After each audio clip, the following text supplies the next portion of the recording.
আসসালামু আলাইকুম। চিন্তালাস দি হরর ওয়ার্ল্ডের আজকের এপিসোডে যারা যুক্ত হয়েছেন বা পরবর্তীতে হবেন, সকলকে জানাই স্বাগতম। আশা করি সকলে ভালো আছেন। আপনারা যারা চিন্তালাস দি হরর ওয়ার্ল্ডে আপনাদের ঘটনা পাঠাতে চান, তারা চিন্তালাস দি হরর ওয়ার্ল্ড @gmail.com এই ইমেল করে আপনাদের সাথে ঘটে যাওয়া সত্য ভয়ের ঘটনাগুলি শেয়ার করতে পারেন।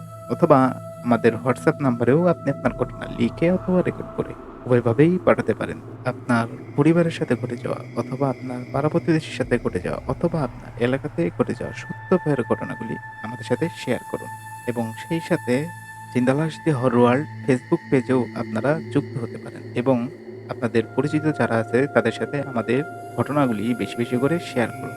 সেক্ষেত্রে আমরা যত বেশি মানুষের সাথে সংযুক্ত হতে পারবো, আপনাদের জন্য তত বেশি ঘটনা আমরা কালেক্ট করতে পারবো এবং আপনাদের সাথে পথ চলা আমাদের আরো দীর্ঘ হবে। তাই সবার কাছে আমাদের অনুরোধ, আপনারা আমাদের ঘটনা আপনাদের পরিচিত মানুষের সাথে বেশি বেশি করে শেয়ার করবেন এবং আমাদের পথ চলাকে আরো দীর্ঘ করার জন্য আপনারা সহায়তা করবেন। আমি আজকে আপনাদের সাথে যেই ঘটনাটি শেয়ার করব, এটি পাঠিয়েছেন সিরাজগঞ্জ থেকে আলাউদ্দিন ভাই। চলুন শুনে আসি আলাউদ্দিন ভাইয়ের ঘটনা। আসসালামু আলাইকুম অনিক ভাই, আশা করি আপনি ভালো আছেন। আলহামদুলিল্লাহ, আমিও ভালো আছি।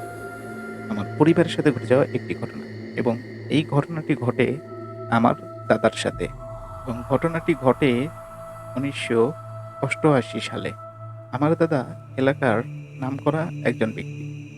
এই জন্য আমি আমার গ্রামের নামটি আপনার কাছে অনুরোধ করছি প্রকাশ না করার জন্য। আমার দাদা এলাকাতে মোটামুটি ওই সময়ের একজন খুবই প্রিয় ব্যক্তি ছিলেন এবং তার সয় সম্পত্তি ভালো থাকার কারণে তিনি এলাকার একজন নামকরা ব্যক্তি ছিলেন এবং তিনি সবসময়ই বিচার আচার এগুলোতেই মুক্ত থাকতেন। তিনি অনেক সময় আমাদের এলাকার বাইরেও বিভিন্ন মানুষের বিচার আচারের জন্য যেতেন এবং যেহেতু ওই সময় বিয়ে শাদিটা খুব দ্রুত হতো, উনিও ওই সময় খুব দ্রুতই বিয়ে শাদী করেন।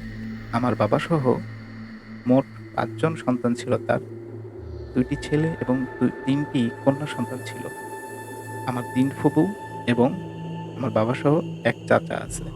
আমার দাদা বিভিন্ন সময় বিভিন্ন এলাকাতে যেতেন বিচার সালিশ করার জন্য। সেক্ষেত্রে অনেক সময় তার বাসায় ফিরতে অনেক রাত হতো। এমন এমন সময় যেত তিনি সারারাত বাসায় আসতেন না। পরের দিন সকালে তিনি বাসায় আসতেন। তো এই কারণে আমার দাদি জানতেন যে তিনি মাঝে মাঝে এরকম রাত্রে অনেক লেট করে বাসায় আসেন অথবা কখনো কখনো পরের দিনও বাসায় আসেন। এইজন্য আমার দাদি কখনো তার রাত্রে বাসায় আসা নিয়ে খুব একটা চিন্তা করতেন না। আর যেহেতু আমার দাদার কোনো বাজে অভ্যাস ছিল না, তাই জন্য তাকে নিয়ে পরিবারের কেউ তেমন একটা চিন্তা করতও না।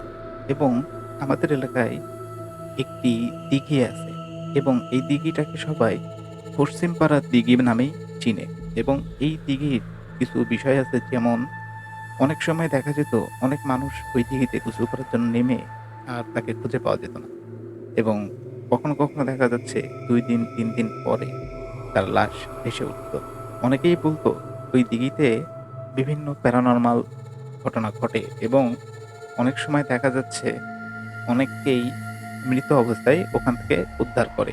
এই কারণে ওই দিঘিতে সবাই ভয় করত এবং বিশেষ করে সন্ধ্যার পরে ওই দিঘিতে কেউ যেত না এবং দিঘিটার পাশে ছিল একটি শ্মশান। যেই কারণে সবাই ওই জায়গাটাতে খুবই ভয়ের নজরেই দেখতো ওই সময়। যদিও এখনো শ্মশানটা আছে, কিন্তু আগের মতো ওইরকম ভয়ংকর পরিবেশ নেই। কিন্তু একটা সময় ওখানে দিঘির পাশে ঝড় জঙ্গল থাকায় এলাকাটি ভয়ের একটি জায়গা বলেই সবাই গণ্য করত। এই দিঘি নিয়ে কথা বলার কারণ, আমার দাদা বেশ কিছুদিন পরে তার পার্শ্ববর্তী এলাকাতে যায় একটি বিচারের জন্য এবং তিনি যখন বাসা থেকে যায় তখন স্বাভাবিকভাবেই উনি ওই ঘটনাটি দাদির সাথে শেয়ার করে, এরকম আমার একটি বিচার আছে, আমার হয়তো আসতে একটু লেট হবে এবং তিনি দাদিকে বলে বাসা থেকে চলে যান। তো ওই রাত্রে দাদা আসলে বাসায় আসেন না। তো যখন মানে পরের দিন সকালেও যখন উনি না বাসায় আসছেন, তখন সবাই তাকে খোঁজাখুঁজি করে এবং যেই ঠিকানা দাদা বলেন যে ওই এলাকাতে যাবেন তিনি বিচার করার জন্য, সে এলাকাতেও যখন যাওয়া হয়, খোঁজখবর নেওয়া হয়, ওখানে যাওয়ার পরে জানা যায় যে আমার দাদা রাত্রেই মানে গত রাত্রেই ১০টা-১১টার দিকে উনি ওখান থেকে রওনা দিয়েছেন। যদিও ওই সময় তো ঘড়ি সবার হাতে অ্যাভেলেবল ছিল না এবং তারা একটা আনুমানিক বলে যে এই সময় তিনি চলে গেছেন। তো আনুমানিক ১০টা-১১টার দিকে এরকম একটা সময়ের কথা বলে যে এই টাইপের সময়েই আমার দাদা ওখান থেকে চলে আসে। আর আমার দাদার নাম ছিলেন রমজান আলী। তো যখন তাকে খোঁজ করা হয় তখন সবাই বলে রমজান আলী ভাই অমুক সময় ওখান থেকে চলে আসছেন। তো এটা শোনার পরে আমার দাদি একটু চিন্তিত হয়ে যান এবং আমার দাদার যে বাবা ছিলেন তিনিও খুব চিন্তিত হয়ে যান এবং তিনি বিভিন্ন জায়গায় খোঁজ খবর নেওয়া শুরু করেন তার সন্তানের জন্য এবং খোঁজ করতে করতে যখন কোনো জায়গায় কোনো খোঁজ পাওয়া যায় না, এভাবেই মোটামুটি যখন ২টা দিন কেটে যায়, তার কোনো খোঁজ পাওয়া যাচ্ছে না।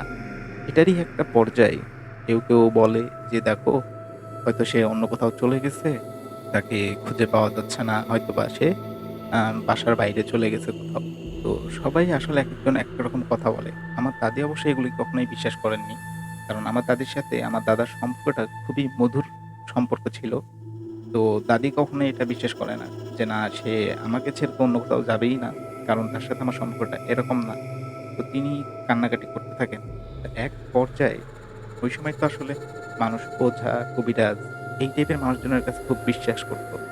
তো ঐরকমই একটা চিন্তাধারা থেকে যখন ২-৩ দিন পার হয়ে যায়, তখন আমার দাদার যে বাবা, তিনি একটি কবিরাজের কাছে যান। তিনি কোনো খোঁজ খবর দিতে পারেন না। এবং তিনি বলে যে, "এটা তেমন কিছুই না। হয়তো উনি স্বাভাবিকভাবেই কোথাও গেছে, বাসায় চলে আসবে।" এরকম যখন ওখান থেকে কোনো খোঁজখবর না পায়, তখন আমার দাদার বাবা ব্যর্থ হয়ে বাসায় চলে আসেন। এসে বলে যে, "না এরকম আমরা তো চেষ্টা করছি, ওখানে তো কোনো খোঁজখবর পাইলাম না।" তো এরকমই আরো ২-১ দিন পার হয়ে যায়। তো এর মধ্যে হয় কি, আমাদের বাসায় একজন আসেন। তিনি আমার দাদার পরিচিত। তো তিনি আবার বলেন যে, "আমাদের এলাকাতে একটা কবিরাজ আছে। তোমরা ওই কবিরাজের সাথে কথা বলো এবং দেখো সে কি বলে।" আমি যতটুকু জানি তার নামটা অনিক। তিনি ওখানে যান যে ওই কবিরাজের সাথে কথা বলেন। কথা বলার পরে ওই কবিরাজ সবকিছু শোনার পরে উনি বলেন যে, "ঠিক আছে আমাকে কিছুটা সময় দেন। আমি দেখছি" এবং ওনাদেরকে ওই বাসায় অপেক্ষা করতে বলেন বলে উনি উনার একটা ঘরে যান এবং সেখানে যেয়ে উনি বেশ কিছুক্ষণ ওখানে থাকেন। প্রায় ১-১.৫ ঘন্টা পরে উনি ওখান থেকে বের হয়ে আসেন। এসে বলে যে, "আপনারা মনে হয় অনেক দেরি করে ফেলেছেন।" তো যখন এই কথাটা উনি বলে, তো এটা শুনে আমার দাদার বাবা একটু অবাক হয়। অবাক হয়ে উনি জিজ্ঞাসা করে, "আসলে কি এমন ঘটেছে? আমরা কিভাবে দেরি করলাম?" তখন ওই যে কবিরাজ উনি বলেন যে, "আসলে আপনার ছেলে একটা ভুল করে। যেদিনকে বিচার করে বাসায় আসছিল, তো উনি ঐদিনকে তাড়াহুড়োর কারণে উনি ওই যে দিঘি, ওই দিঘির পাড় দিয়ে উনি ফিরতেছিলেন। তো ওই সময় উনি ওই দিঘির পাড়ে একটা সাপ শুয়েছিল। তো উনি অসাবধানতার কারণে ওইটা আসলে দেখতে পারেনি। আর যেহেতু ওখানে অন্ধকার ছিল, তিনি ভুলক্রমে ওই সাপটির মাথার উপরে পা তুলে দেয়। মাথার উপরে পা তুলে দেওয়ার কারণে ওইটা একটা বাচ্চা সাপ ছিল। এই কারণে যখন মাথার উপরে পাটা তুলে দেয়, ওই বাচ্চা সাপটি ওইখানেই ছটফট করে মারা যান। আর এই কারণে উনি যখন মানে উনিও আসলে বিষয়টা বুঝতে পারেননি। কিন্তু উনি যখন সামনের দিকে আরেকটু অগ্রসর হয়, তখনই ওখানে থাকা কিছু জিন এটিকে দেখে এবং সাথে সাথেই উনাকে ধরে সাথে করে উনাদের ওখানে নিয়ে যায় এবং উনাদের যে বিচার হয়, ওই বিচারের সাথে সাথেই তাকে হত্যা করা হইছে এবং এখন আশা করা যায় না যে তাকে কোনোভাবেই ওখান থেকে আর ফিরিয়ে আনা সম্ভব। এমনকি আমার মনে হয় না তারা তার লাশটি পর্যন্ত দিবে। যদিও আমি আমার মতো চেষ্টা করছি, তবে আশা করি না। এখন কবিরাজ যখন এই কথাটি বলেন, তখন এটি শুনে আমার দাদার বাবা কান্নাকাটি শুরু করে দেন এবং সাথে সাথে ওই কবিরাজের পা চেপে ধরেন যে, "আপনি কোনোভাবে অন্তত আমার ছেলের লাশটা আমার কাছে পাইয়ে দেওয়ার একটা ব্যবস্থা করেন।" তারা তো তাকে মেরেই ফেলেছে। তারা যেহেতু তাকে মেরে ফেলেছে, তো সেক্ষেত্রে এখন তাকে তো আর ফিরিয়ে আনা সম্ভব না। অন্তত তার লাশটা কোনোভাবে আমাদেরকে পাইয়ে দেওয়ার একটা ব্যবস্থা করেন। তো এটা শোনার পরে ওই কবিরাজ বলেন যে, "ঠিক আছে, আমাকে আরো কিছু সময় দেন। আমি দেখি কি করা যায়।" এবং উনি উনার মতো চেষ্টা করেন। আরো অনেকটা সময় উনি উনার রুমে যান, অতিবাহিত করেন। তো উনি বেশ সন্ধ্যার দিকে ওই রুম থেকে বের হন। বের হয়ে বলে যে, "ঠিক আছে, তুমি একটা কাজ করো, এখনই যাও, 2টা কালো ছাগল কিনবা, একদম ফুটফুটে কালো ছাগল কিনে ওই দিঘির পাড়ে যাও, আর আমিও আসতেছি। তো উনি এ কথা বলেন, বলার পরে বলেন যে আপনারা দ্রুত যান, বেশি দেরি করবেন না, তাহলে পরে কিন্তু পরবর্তীতে লাশ পাওয়া যাবে না। এবং আমার দাদা ওই সময়ই বিভিন্নটা মানুষের কাছে খোঁজ খবর করেন, এবং ওই মোটামুটি 8টা-9টার মধ্যেই তিনি ওই টাইপের 2টা ছাগল ম্যানেজ করেন। এবং ম্যানেজ করার পরে ওই ছাগলটিকে নিয়ে ওই যখন দিঘির পাড়ে থাকেন, তো বেশ কিছু সময় পরে আবার ওই কবিরাজ আসেন। তো উনি এসে বলেন, এই 2টা ছাগলকে জবাই করবে, জবাই করে দিঘির মধ্যে সাথে সাথে ভাসিয়ে দিবা, এটাই হলো কাজ। তো ওনার কবিরাজের কথা মতো আমার দাদার বাবা এবং সাথে আরো কিছু গ্রামবাসী ছিল, তারা সেটিই করেন। ছাগলটিকে জবাই করেন। ছাগলটিকে জবাই করার পরে ছাগলটিকে ওই ছাগল 2টাকে ওই দিঘির মধ্যে ছেড়ে দেন। দিঘি থেকে সরে একটু দূরে চলে আসেন, এবং ওই কবিরাজও ওখানে ছিলেন।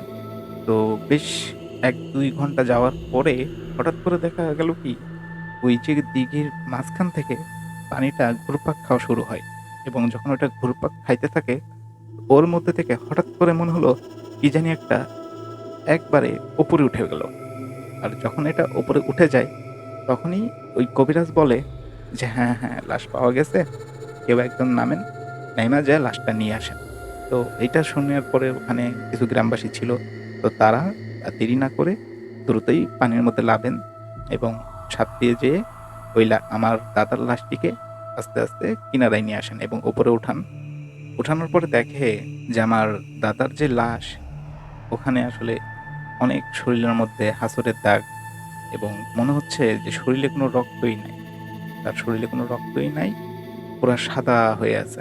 আমার দাদা অবশ্য ফর্সা মানুষ ছিলেন, কিন্তু তারপরেও মনে হচ্ছে একদম শরীর সাদা, শরীরে কোনো রক্ত নাই। তো এইটা দেখে আসলে ওখানে সবাই কান্নাকাটি শুরু করে দেন। আমার দাদি তো আহাজারি শুরু করে দেন। তো এভাবেই আমার দাদাকে ওখান থেকে নিয়ে আসা হয়।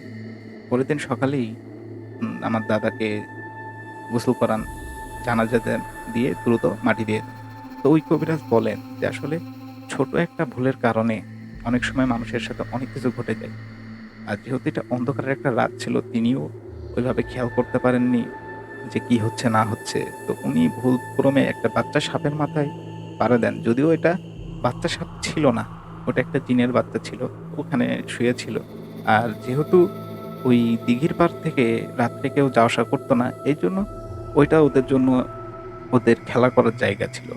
তো ওইখান থেকে যখন একটা মানুষ আসছে, ওরাও আসলে বুঝতে পারেনি, অসাবধানতায় আপনার ছেলের মাধ্যমে এই জিনিসটা হয়ে গেছে। যদি এটা আরো আগে জানা যেত, তাহলে হয়তো তাকে জীবিত উদ্ধার করা যেত। যেহেতু এটা অনেকদিন, 2-3 দিন এর মধ্যে চলে গেছে, তো এখন তার কিছু করার ছিল না। তো আপনারা বেশি, বেশি করে নামাজ কালাম পড়েন এবং তার জন্য দোয়া করেন। তো অনিক ভাই, এই ছিল আমার দাদার সাথে ঘটে যাওয়া একটি ঘটনা, এবং এটির পরে এই দিঘির পাড়টা এখনো আছে। কিন্তু আগের মতো ওরকম ভয়ানক অবস্থা নাই। এখন ওর পাশে অনেক ঘরবাড়ি হইছে নতুন, নতুন। যদিও এখন আর এই টাইপের ঘটনা ওখানে আর ঘটে না। কিন্তু আগে এই টাইপের ঘটনা অহরহ ঘটতো। আর আশা করি ঘটনাটি আপনাদের সকলের কাছে ভালো লাগবে। এবং আমি যেহেতু আজকে ১ম আপনার কাছে ঘটনা লিখলাম, হয়তো ঘটনায় একটু ভুল ত্রুটি হলে ক্ষমা সুন্দর দৃষ্টিতে দেখবেন, এবং পরবর্তীতে আমি আরো ঘটনা আপনাদেরকে ইনশাআল্লাহ পাঠাবো। সবাই ভালো থাকবেন। আসসালামু আলাইকুম।